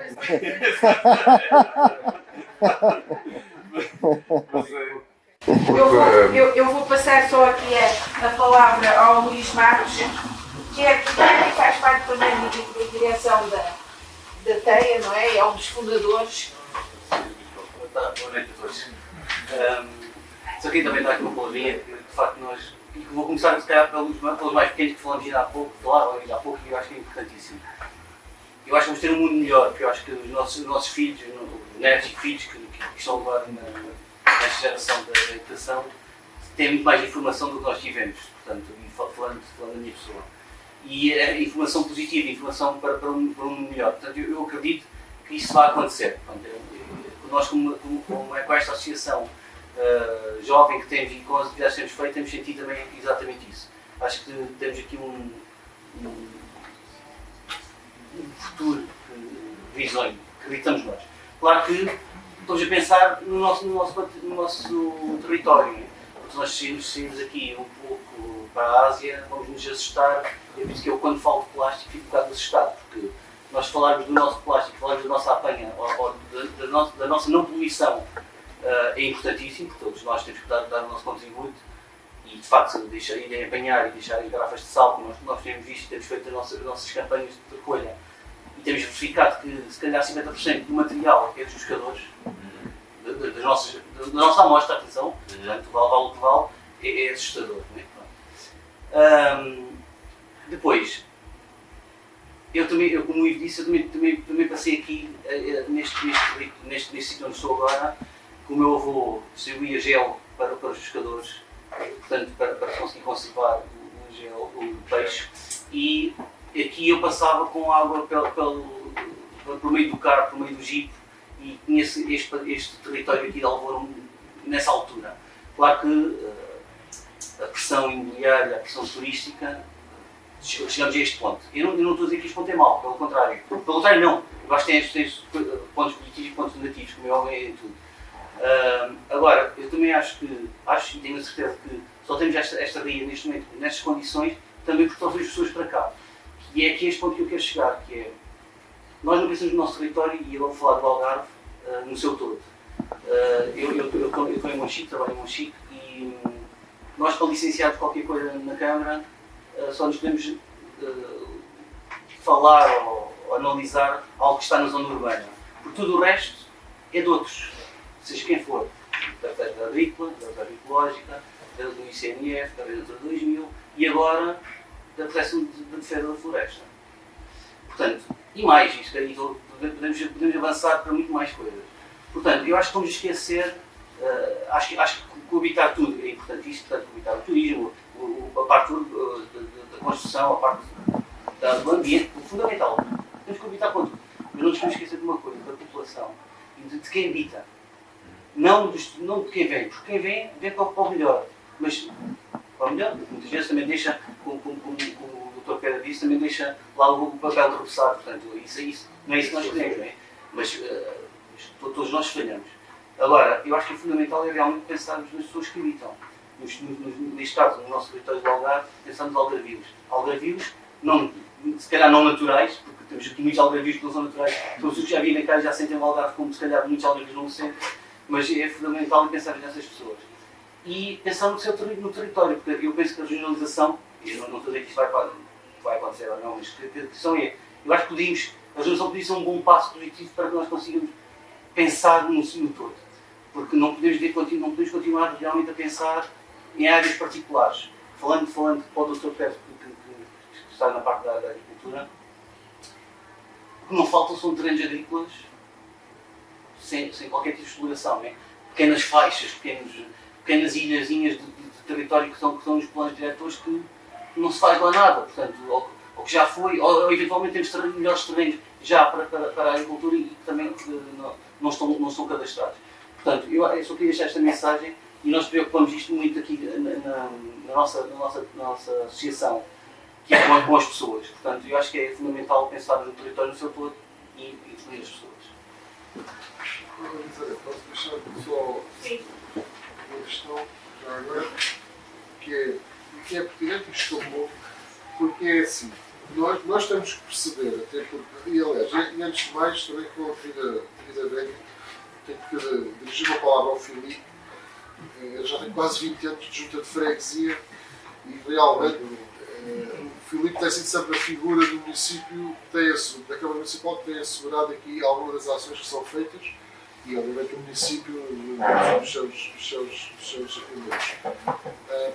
Dando também com o Marcial, que há, sei lá, 14 anos atrás, 12 anos atrás, pelo menos a primeira, eu não sei se na altura já se chamava birdwatching, mas pronto, lembra-se que a Junta convidou no aniversário da Vila e fazemos 34 anos já ninguém da Nação de Alvora Vila. Convidamos a Rocha e a parceria, fizemos um passeio aqui deste lado. Esta preocupação, de certa forma, sempre existiu. Mas aquilo que eu quero realmente dizer é importante olhar aquilo que se passa, ou que se é vindo passar à nossa volta, nomeadamente no que respeita à comunidade pescatória e dos mariscadores. Porque durante anos também nunca ninguém informou, nem nunca ninguém educou esta comunidade para o mal que vinham a fazer. Em termos do ponto de vista dos recursos constantemente da apanha, seja do peixe, ou seja do marisco, dos bivalves, tanto que havia os constrangimentos, e ainda há os constrangimentos quando se põem cotas, naturalmente, mas também do ponto de vista da questão ambiental e da questão da poluição. Portanto, esse é um trabalho que nós, daquilo que foi, ou que era a nossa obrigação no primeiro mandato, passou um pouco mais ao lado, mas tínhamos entidades que pedíamos esse auxílio, nomeadamente da jurisdição desta área, mas este será o nosso desafio para estes 4 anos, nomeadamente em termos de teoria e na sua envolvente, na sua comunidade. Como é que vamos fazê-lo? Vamos fazê-lo através de jovens mariscadores e jovens pescadores que acreditamos que numa estratégia de cogestão do território e como o excelente trabalho que também é feito pelo nosso agrupamento de escolas, o Dama Costa, que constantemente, seja através das iniciativas da escola ou da Câmara, portanto, acabam por se envolver. Isso é muito importante. Estes muitos perceberem, sentirem, conhecerem. Ou seja, aquele trabalho que não foi feito na minha geração, que seja feito agora, que era o que o Matos dizia, e muito bem. É muito importante estas crianças. Eu hoje fiquei surpreso. Eu hoje tive uma visita na Junta de Freguesia, desculpa lá, para mais 2 minutos. O presidente foi eleito aqui há 2 semanas na escola. No seguimento do esquecimento dos papéis das legislativas, uma educadora entendeu por bem fazer umas eleições na escola, com 3 ou 4 listas, e eu fui convidado a ir votar lá. Portanto, mandaram-me uma carta com selo à Junta de Freguesia a convidar, portanto, a apresentar as 4 listas concorrentes e ir votar. Eu confesso, com algum esforço, porque estive doente nessa semana, mas não fui convido. Acho que se tivesse sido, já estava sabe. Já estava vacinado. E então, com algum esforço, fui lá conhecer então, as listas, os programas e fui votar. E deixei lá o desafio, convidei-os, portanto, após a eleição, de recebê-los na Junta de Freguesia. E até desafiei, não fazia questão de não ter só a lista vencedora, mas todos. E assim fizeram. Eles foram lá à Junta, foram apresentar-se, nomeadamente o vencedor, o Francisco, e de conhecer a Junta, o que é que fazíamos, o que é que não fazíamos. E eles não estavam à espera. Mas não, agora não pode ir embora, que eu tenho ali uma sala preparada para termos uma reunião. Uma reunião! Sim, uma reunião! E então tínhamos lá uma sala preparada e sentamos. E desafiamos também esta turma para se envolver aqui no dia 25, nesta questão ambiental. portanto, este trabalho tem que ser feito, tem que ser desenvolvido, tem que ser... Há muita semente para deixar, para fazer, para que estas crianças realmente percebam. Para que não aconteça o que aconteceu comigo, a minha geração, que vinha realmente para aqui e estar quanto recurso para brincar, mas ninguém via. Se Deus quiser, estas gerações já vão ver a ria e o património no seu todo de outra maneira. E isso é muito importante. Não sem turismo, com turismo preocupados, não temos turismo de massa, não sabemos que iremos aqui outro problema. Bem, mas esta questão ambiental, eu acho que os pescadores e mariscadores têm que ser trabalhados. Portanto, e vamos procurar através dos mais novos sensibilizar. E gostava de deixar uma coisa: atenção, que este acréscimo do lixo que temos percebido também são muitas pessoas que, face à atual situação de pandemia, entenderam dar estes passeios, a curiosidade de pegar ria e também tinham menos consciência e esses atos de falta de civismo, muitos deles também foram por assim de consciência. E nós percebemos claramente que em sítios que não é comum haver esse tipo de lixo, mas que sim, que foram deixados essa má pegada da nossa vida. Desculpa, um bocadinho mais, mas o painel é tão importante e a conversa... Esse projeto que referiu nas escolas eu conheço bem, e é um projeto incrível, não é? Porque é começar com os miúdos pequeninos, não sei que idades é que tem, mas... 3, 4, 5 anos. Não é? A falar e a viver a democracia. Eu não sei se vocês perceberam, é pôr a propósito das eleições legislativas recentes, pôr os miúdos a defender projetos, programas eleitorais, com comícios, com sessões de esclarecimento e depois votarem e elegerem o seu presidente com base nisso. Isso é um exemplo de cidadania e democracia incrível, não é? E, portanto, de certeza que essas crianças vão ser crianças mais interventivas, só pode, não é? Aliás, acho que havia projetos que eles propunham de coisas maravilhosas, não é? Já não me recordo se era... Piscina. Não é? A piscina de parque aquático. Na escola. Mas coisas giríssimas. Ideias, pronto, ao nível deles, mas com muita... De certeza que acabaria com o absentismo escolar. E a trabalhar assim vamos ter também estamos a dar um passo em frente para combater a abstenção, não é? Certeza que vão votar. E nós precisamos disso. E contaram os votos. Todas estas coisas que nós aqui estamos a falar, no fundo, têm a ver com esse princípio da democracia, da participação, da cidadania ativa, que é, no fundo, a base de tudo, não é? Muito importante. Eu não sei, acho que se alguém quer dizer mais à mal, foi tão... Fui tão citado. Eu me acuso. Muito boa noite. Para quem não sabe, eu sou Ok. tenho que tirar a máscara para ouvir. Só para nós vermos. Estou a ouvir. Eu sou Filipe, trabalho na Câmara de Portimão. De facto, dentro das várias funções que tenho desenvolvido aqui, e vim para o Algarve por causa da Ria de Alvor. Vim trabalhar para o Algarve por causa da Ria de Alvor. E quando cheguei aqui à Ria de Alvor, de facto fiquei com uma perspectiva completamente diferente deste espaço e de todo o Algarve. E estando a trabalhar na Câmara de Portimão, é evidentemente que a minha abrangência é a Bacia do Arado, é a Ria de Alvor e todos os conselhos municipais que estão aqui, por isso, no fundo, o Barlavento. E dentro das minhas preocupações, e gostei de ouvir um bocadinho todos vós, há coisas que estão a acontecer que de facto estão a pôr em causa todo este recurso natural que nós temos aqui no Algarve. Quando estamos a falar da questão do turismo, há pouco tempo houve um estudo de impacto ambiental que teve em consulta pública relativamente à bacia de dragagem, às dragagens da bacia de rotação dos paquetes aqui no Rio Arado.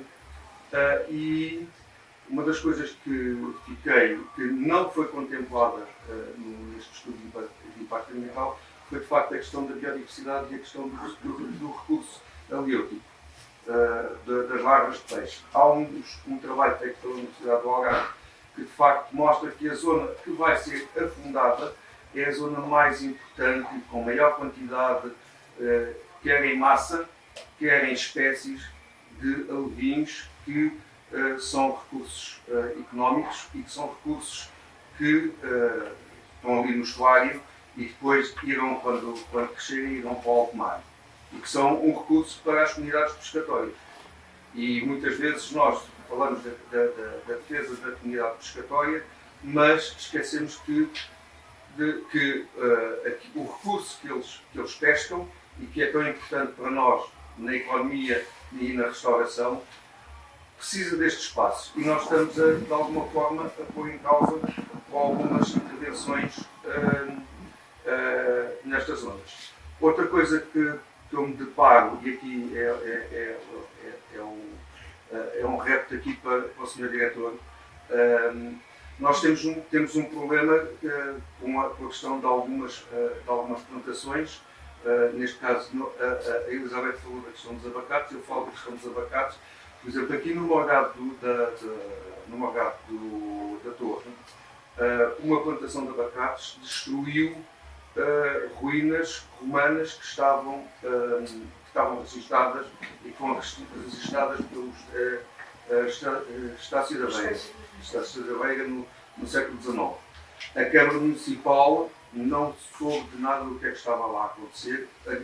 O ambiente onde eu estou e o património do Museu do Portimão, nós não soubemos quando isso já estava tudo destruído. Esse é um problema que existe, não é só aqui na questão do Algarve. No Alentejo, a Direção Regional também tem tido muitos, da Agricultura também tem tido muitos problemas, porque as direções regionais de agricultura não precisam de consultar as autarquias, e se tiverem que consultar o parceiro das autarquias não é vinculativo.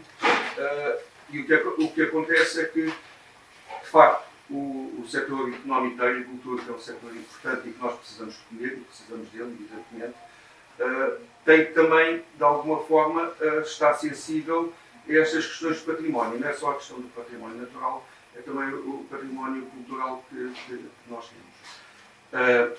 O Sr. Diretor Regional falou da questão de que, de facto, nós precisávamos de ter documentos e informação sobre a capacidade de carga dos nossos territórios. E, de facto, isto a pergunta que eu faço é: a Direção Regional tem algum destes documentos que saiba, por exemplo, sendo uma preocupação agora a questão do abacate, há algum documento regional que diga que nós podemos ir até 1 milhão de hectares de abacate no Algarve, ou só podemos ir até 500 mil, ou só podemos ir até 200 mil, ou se tem de se fazer diversidade em abacate mais os frutos vermelhos, porque nós não falámos dos frutos vermelhos e das tufas, que é outro problema muito grande que nós temos no nosso território no Algarve.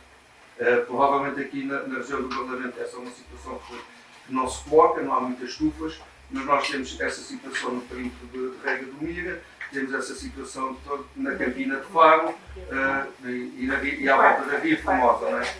Nós temos aqui várias questões que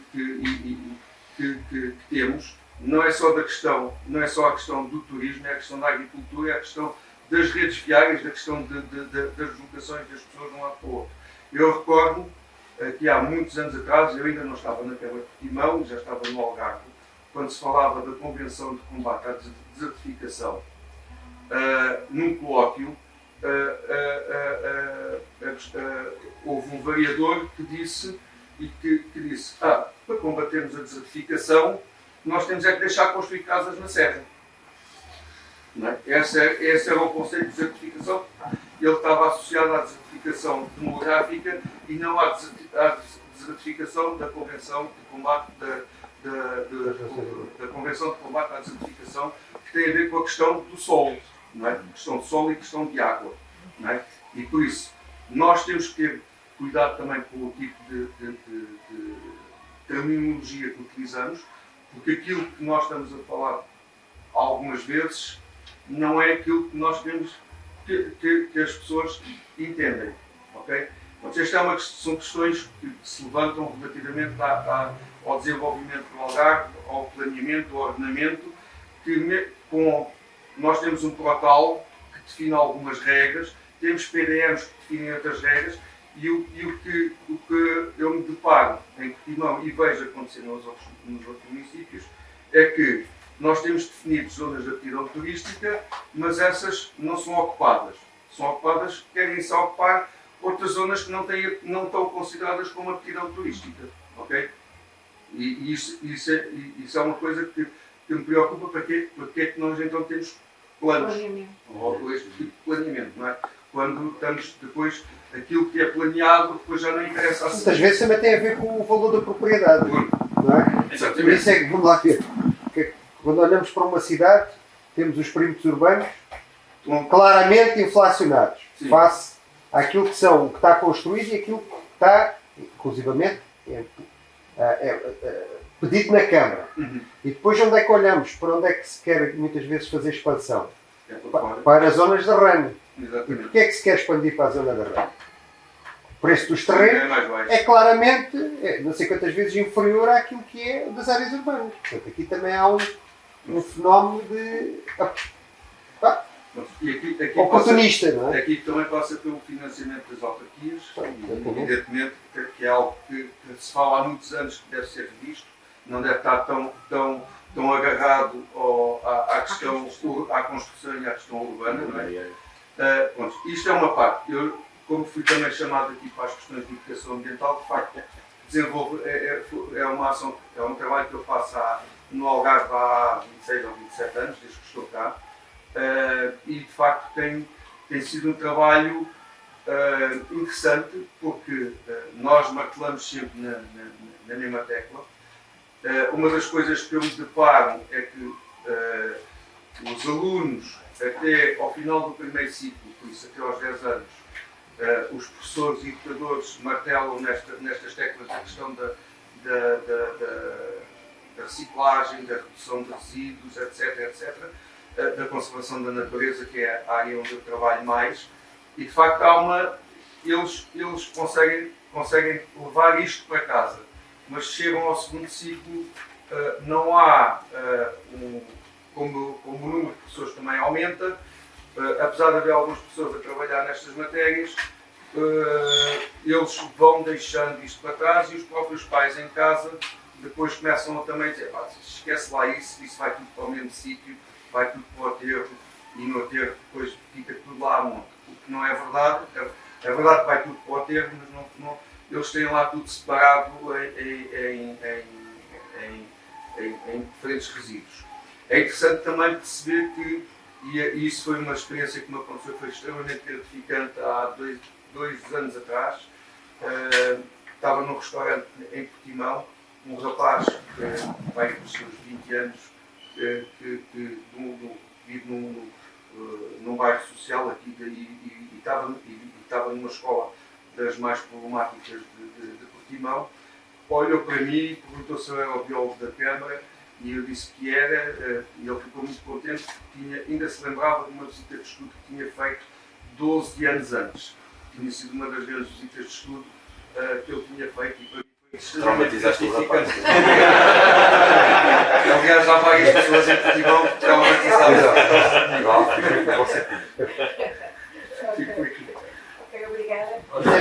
Eu, como professor, acho que é das coisas mais gratificantes que pode haver para um professor anos mais tarde, alguém chegar ao pé de mim ou ao pé de alguém, não é? Dizer, olha, venho aqui, não sei se lembra de mim, mas marcou-me por este ou aquele episódio. Pode ser uma coisa pontual, mas quer dizer, impactámos, não é? Penso que isso para um professor é o mais importante, não é? Que é ter deixado uma marca, por mais pequena que ela seja. Eu não sou professor.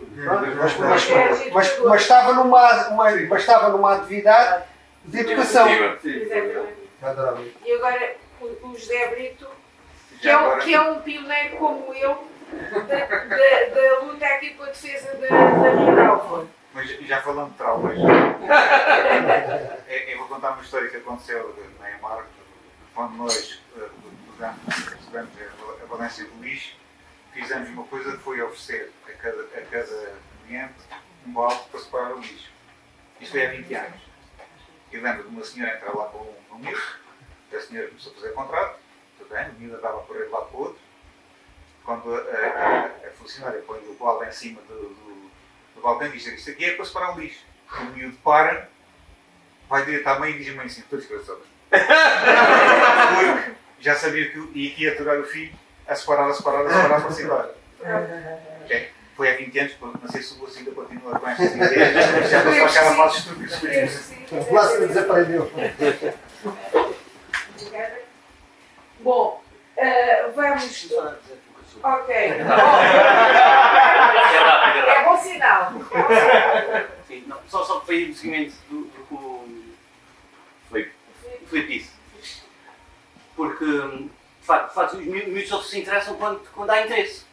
Não é? Porque quando não há interesse, e por cima no segundo ciclo, portanto, até o primeiro é fácil, a partir dali torna-se mais complicado, porque a idade, a adolescência, e realmente nós temos um projeto agora também, que é o EMA. Eu, por exemplo, a bocadinho ia falar do projeto e depois esqueci-me, da educação para o meio aquático. Educação para o meio aquático, portanto, é um projeto novo desta associação. E é para colocar miúdos do 7º ao 10º ano a ter educação ambiental. E o que é que consiste o projeto? Consiste em as turmas, agora estamos aqui a tentar que sejam as turmas da Bacia do Arado, portanto, que seja de Portimão, Monchique, Silves e de Lagoa. Todas as turmas que consigam ter 2 atividades por ano connosco, onde cada turma é dividida para um biólogo, portanto, metade da turma vai ter um encontro com o biólogo e a outra metade vai ter um encontro com um técnico de vela, desculpa, um técnico de vela para ter uma experiência de barco à vela. Portanto, uma experiência nem só de andar de barco, mas sim de saber como é que funciona um barco à vela. Portanto, nós ganhamos uma candidatura do Mar 2020 e estamos ainda, o projeto já está a andar, mas ainda estamos à espera de alguns equipamentos, por causa da pandemia também temos dificuldade. É um barco à vela próprio, que também dá para colocar 3 cadeiras de rodas ao mesmo tempo, portanto, super adaptado, um barco que não existe, foi feito desenhado por nós, entre aspas, com o professor naval que o faz, mas, portanto, eu só quero chegar aqui para quê? Para dizer o quê? Para dizer que realmente os miúdos que têm lá, e estamos a falar do 7º ao 10º, interessam-se. Portanto, eles querem voltar lá porque há interesse em falar sobre aqueles assuntos. E não é porque andar de barco, porque o andar de barco é pontual. De facto, nós estamos a dar educação e estamos a demonstrar algo que eles não têm. Porque incrível que pareça, há muitos miúdos de Portimão.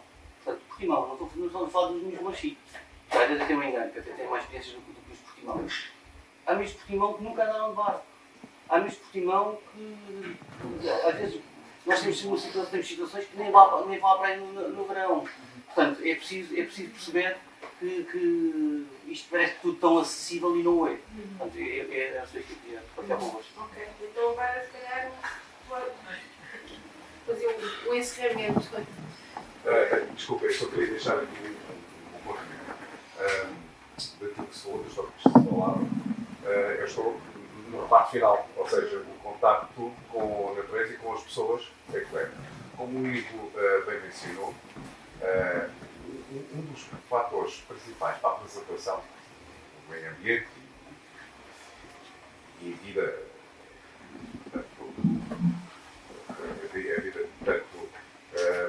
da ria, tem a ver com a formação dos pescadores. Isso é fundamental para que eles percebam a importância de preservar, de defender, e isso é fundamental para que as coisas corram de uma outra forma. Em relação aos grupos de pessoas participantes nas minhas atividades, constato que posso dizer que 80% têm bastantes conhecimentos do que é preservação e cuidam do ambiente. Os outros, que reparo que vão, digamos, 20%, facilmente se integram e percebem da importância e começam também a agir da mesma forma. Isto ao longo, agora, portanto, tem cerca de 9 anos, 10 anos de atividade e tenho reparado nisso. é importante realmente que haja mais condições e maior vigilância, se possível, também destas atividades. Porque há muitos grupos a fazê-lo, sem o mínimo de preparação e sem o mínimo de licenciamentos e de tudo. Portanto, isentos de licenças, de seguros. Sim, há muita gente a fazer isso. Eu dei um exemplo, ainda há cerca de um mês e pouco, tive um acidente, um participante de atividade não caminhada na Salema, em que partiu a perna da Chile. A coisa mais estúpida que posso dizer, estamos sentados, ela levanta-se e ficou. Portanto, é importante também haver uma fiscalização, porque as empresas que vêm, ou grupos que vêm de fora, essencialmente, estão bem a usar cá, não têm minimamente licenças, não têm nada. E operam cá. Portanto, oferem bastante, não é? Mas, no fundo, estão a fazer concorrência desleal, não é? Quem é obrigado a ter as regras todas. Uma empresa uma empresa como a nossa, de atividades de animação de atividades turísticas, tem cerca de despesa anual com alvarás, seguros, contabilidade, segurança social, cerca de 5 mil euros por ano. É modos gerais. Pagamos 5 mil euros por ano para estar locais. Sem fazer nada. Sem fazer nada. Portanto, bom, antes ainda de passar ao Zé Oliveira, mas queria agradecer, acho que foi claro que podíamos estar aqui semanas... Até acabar a cerveja. Isso por acaso não era mais mas foram aqui abordadas questões importantes, lançadas algumas pistas e pronto, e em breve haverá outras cheias de ideias que provavelmente vão ser agora faladas sobre temas diferentes e espero que vocês também possam depois aparecer. Eu irei moderar mais três. Acho que são mais duas, que há uma delas que eu já, não tendo o dom da ubiquidade, já tenho outra coisa marcada, mas se não for eu, será um colega. Mas muito obrigada então a todos por esta conversa. eu quero agradecer.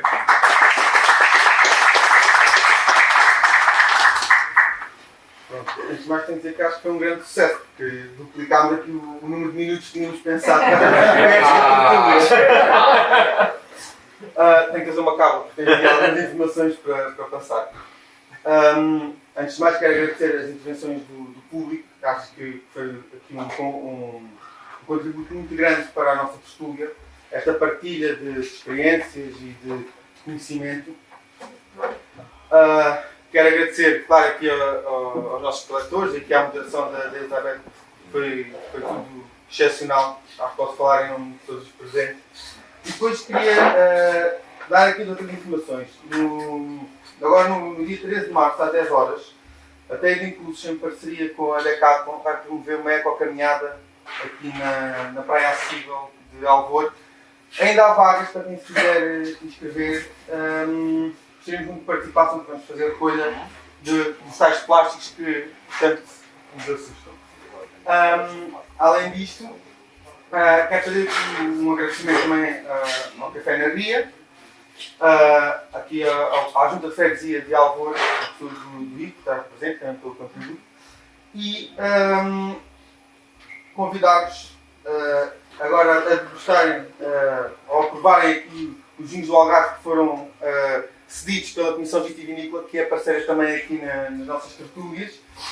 E, por fim, para não me arrastar mais, que a noite já vai longa, convidar-vos a participarem na próxima tertúlia, que vai ser no dia 24 de março, no Convento de São José, em Lagoa, sobre o tema Turismo de Natureza, Vitalizar Territórios de Baixa Densidade. Obrigado a todos uma vez mais e vamos confraternizar agora um pouco. Obrigado.